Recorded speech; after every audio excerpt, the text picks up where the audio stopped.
Fala pessoal, bem-vindos aí à nossa terceira aula do módulo 1 do nosso curso Cripto do Zero.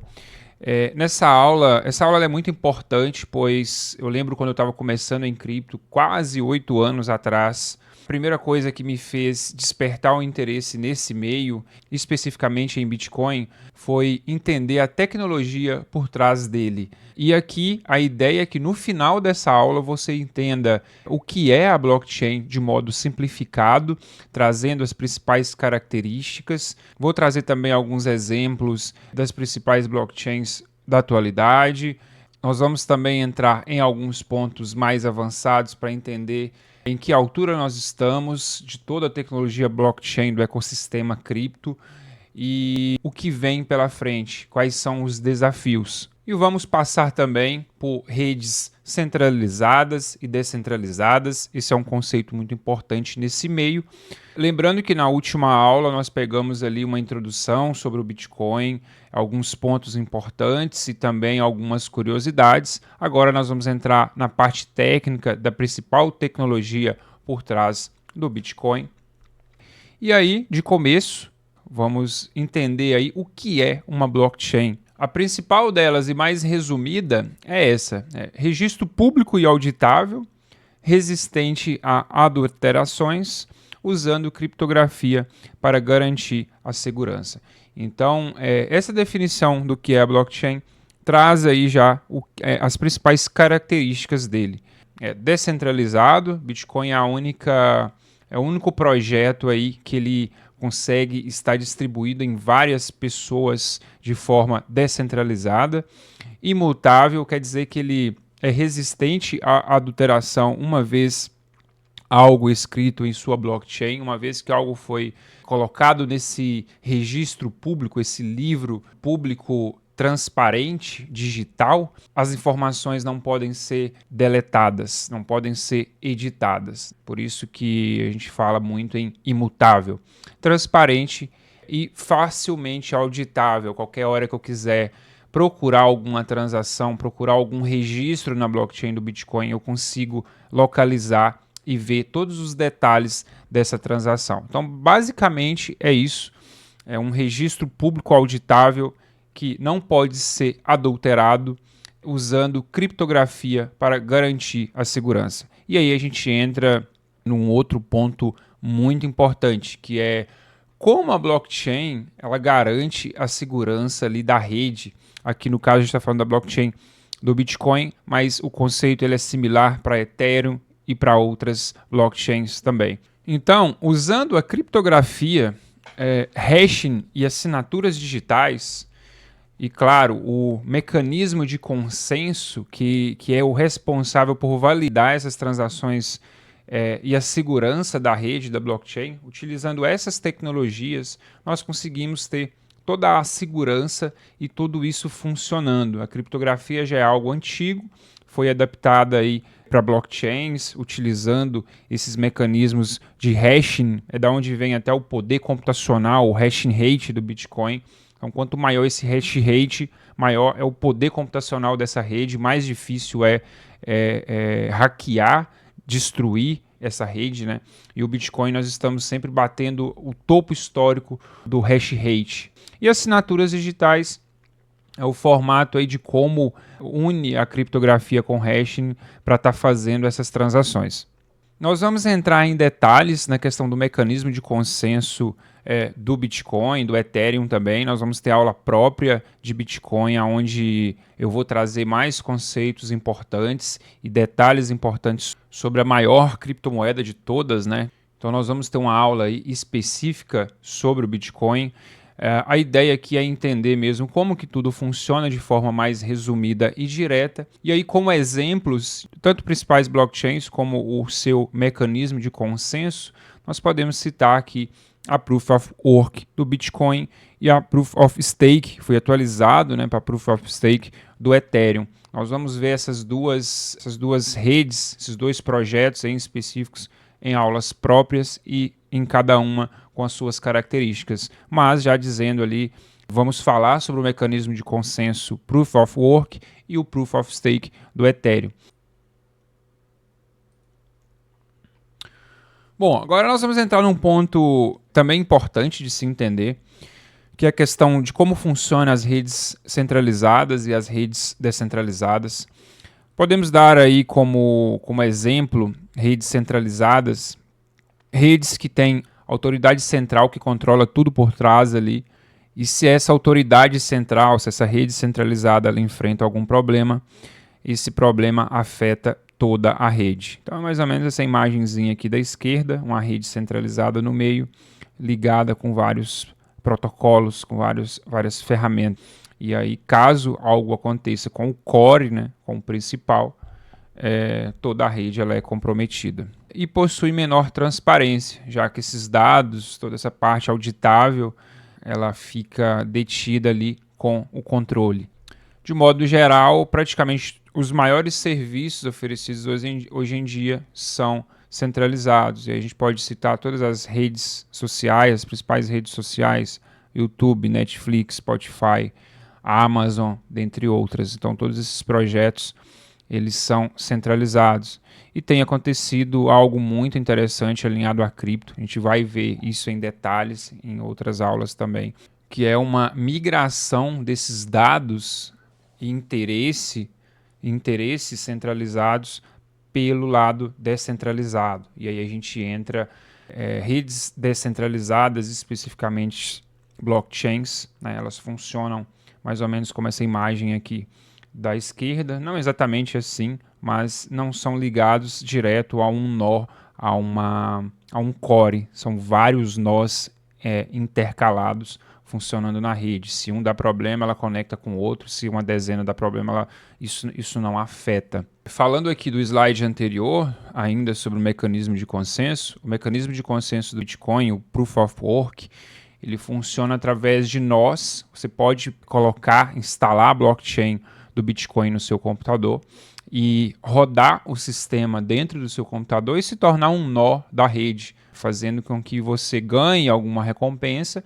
e você participe da evolução e da validação das transações dentro da blockchain do Bitcoin.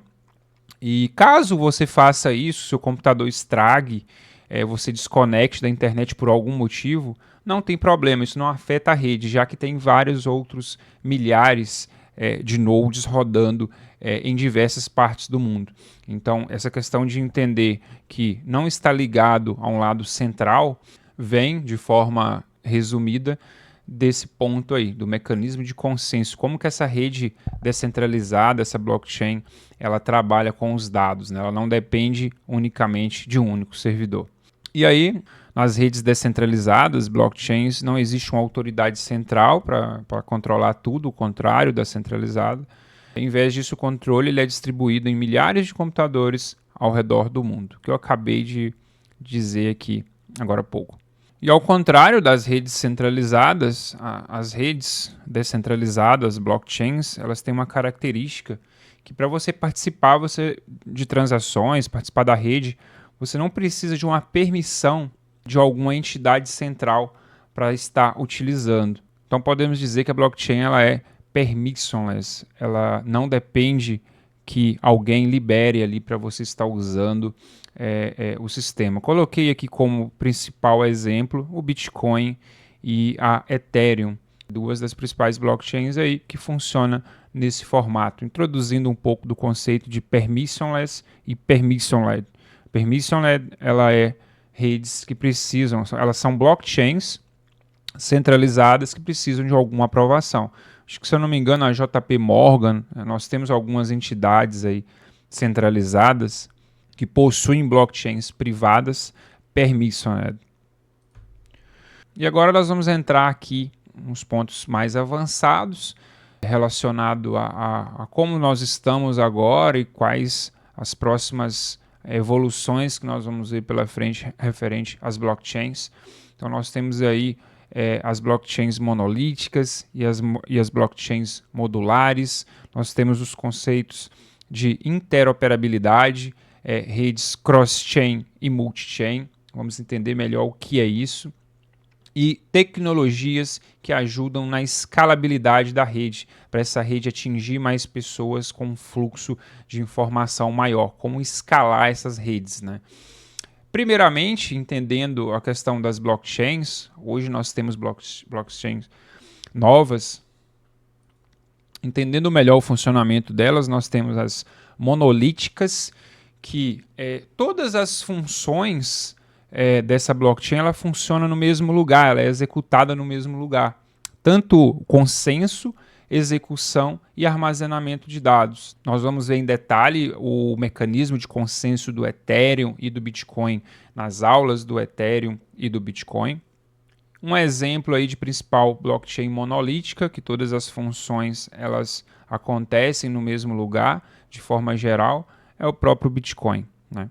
E aí nós temos as blockchains modulares, trouxe como exemplo aqui a Ethereum 2.0, a atualização do Ethereum 2.0 tornou-se ali a Ethereum como uma blockchain modular, fazendo com que fosse separado as funções em diferentes camadas, para facilitar a escalabilidade da rede. E aí, aqui mais abaixo, nós vamos ver algumas dessas tecnologias. E agora falando aí de como nós estamos agora, né, os maiores problemas que a gente enfrenta relacionado à blockchain, o principal deles é o fato delas operarem de forma isolada, falta comunicação entre diferentes blockchains. Então, tecnologias como soluções cross-chain e soluções multi-chain são responsáveis por resolver essa dor, esse problema dentro do mundo cripto, né? Então, as soluções cross-chain, elas são responsáveis por melhorar a comunicação entre diferentes blockchains, e as soluções multi-chain refere-se ao poder de operar em várias blockchains, oferecendo mais flexibilidade e eficiência. Então, esse é o conceito aqui de cross-chain e multi-chain, os desafios aí que nós vamos ter pela frente. Coloquei aqui como exemplo a Polkadot, que é uma blockchain que se encaixa aqui nessa questão de interoperável, né? Ela comunica com outras blockchains. Então, o conceito principal, a ideia principal de interoperabilidade é a união ali das soluções cross-chain com multi-chain. E aí, como eu estava dizendo no começo aqui sobre blockchain modular, né, e eu dei o exemplo da Ethereum, que na atualização da Ethereum 2.0 ela passou a separar as funções em outras camadas, né? E uma das tecnologias usadas é a charging. Então, essa tecnologia foi implementada na Ethereum 2.0 para se tornar ali uma blockchain modular e facilitar a escalabilidade, distribuindo, particionando a forma como que a blockchain executa as funções. E aí nós temos soluções de segunda camada, nós temos hoje várias redes de segundas camadas, tanto para Ethereum quanto para Bitcoin. Para Ethereum isso está bem mais avançado, nós conhecemos várias aí, redes L2 que ajudam na escalabilidade do Ethereum, como a Arbitrum, a Optimism, Polygon, zkSync. Então hoje nós temos dezenas de L2, né? E no Bitcoin nós temos a Lightning Network, né? Uma camada para escalar e para distribuir uma categoria das transações, das principais transações do Bitcoin nessa rede, a rede Lightning Network, que está bem avançada também. E hoje nós temos vários e vários projetos que visam escalar a rede do Bitcoin como uma segunda camada, similar à Lightning Network. Esses projetos estão avançando bem. A Stacks é um dos grandes projetos aí que traz soluções para escalar a rede do Bitcoin. E bem provável que nós vamos ver aí vários projetos entrando, capital sendo disponibilizado para investimentos, né, sendo disponibilizados para essa infraestrutura, para pessoas conseguirem escalar essa rede, agora com Ordinals, com Runes, formas de programar dentro da rede do Bitcoin, que há um ano e meio atrás, ainda não existia. Então isso está acontecendo, isso vai continuar evoluindo, já tem alguns cases.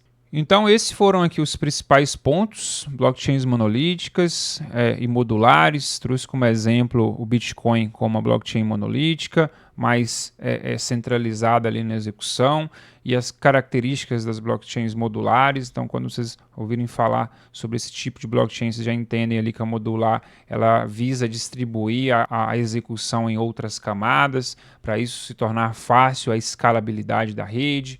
Nós vimos aqui também sobre interoperabilidade, o conceito dessa nomenclatura e os principais desafios aí cross-chain e multi-chain para isso acontecer. E agora eu trouxe aqui alguns exemplos das principais blockchains de hoje.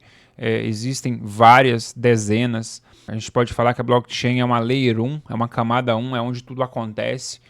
E as três que eu trouxe aqui como exemplo, a primeira delas é a Solana. A gente vai ter um boom aí, já estamos tendo um boom da Solana nesse ciclo aqui de 2024/2025. A Solana ela se caracteriza aí pela adoção do mercado institucional como uma Layer 1, a principal concorrente aí da Ethereum, né? Toma o market share do Ethereum também.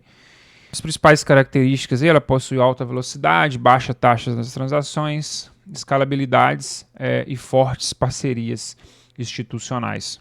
Apesar de um ou outro problema, às vezes, ela realmente entrega isso, né? À toa que o case aí, que o projeto da Solana, ela vem se destacando bastante e roubando espaço aí de outras blockchains. A gente vai ouvir falar muito nesse ciclo, né, nos próximos meses, não só sobre a Solana e sobre os protocolos que são desenvolvidos dentro da blockchain deles, né? Então, quando uma blockchain ela avança, ela está, digamos, na boca do povo, né? Vários dos principais projetos vêm para essa blockchain. Então, é o que está acontecendo com a Solana. DeFi, está vindo muitos protocolos fortes de DeFi, muitos protocolos fortes de GameFi.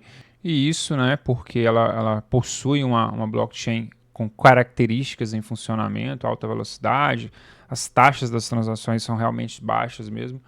Através das qualidades dessa blockchain, um interesse maior é visto por ela e assim a adoção acontece e assim vai. Então eu trouxe aqui também a Celestia. Ela é um exemplo ali que eu trouxe agora de blockchain modular. Eu coloquei aqui como principal característica dela é a separação da responsabilidade da execução. Então, ela, através da blockchain modular da Celestia, ela consegue ter uma facilidade em separar as principais funções dentro da rede dela, né? Isso faz com que ela já tenha uma infraestrutura pronta, oferecida para escalar para pessoas, protocolos que querem uma blockchain para trabalhar dessa forma. E com isso ela se torna um destaque, né? Já que ela tem toda essa infraestrutura pronta, que a ideia deles é isso, eles já têm toda essa estrutura modular pronta para quem quiser programar dentro da rede, ter protocolos, dApps dentro da rede, ser bem recebidos. E aí, por último, eu trouxe aqui o case da Bitensor, que hoje é a maior blockchain de inteligência artificial do mercado.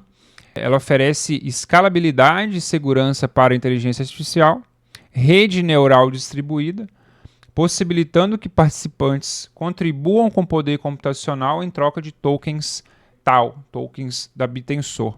Esse meio de inteligência artificial e o DePIN, nós vamos ver isso na próxima aula. A próxima aula vai fechar o nosso módulo 1, vai ser uma aula sobre os principais tokens e protocolos do ecossistema cripto, e eu vou estar falando disso. Nós vamos entrar em mais detalhes sobre esse case da Bitensor na próxima aula. Espero que vocês tenham gostado. Qualquer dúvida aí pode usar os nossos canais para perguntar. Nos vemos na próxima aula.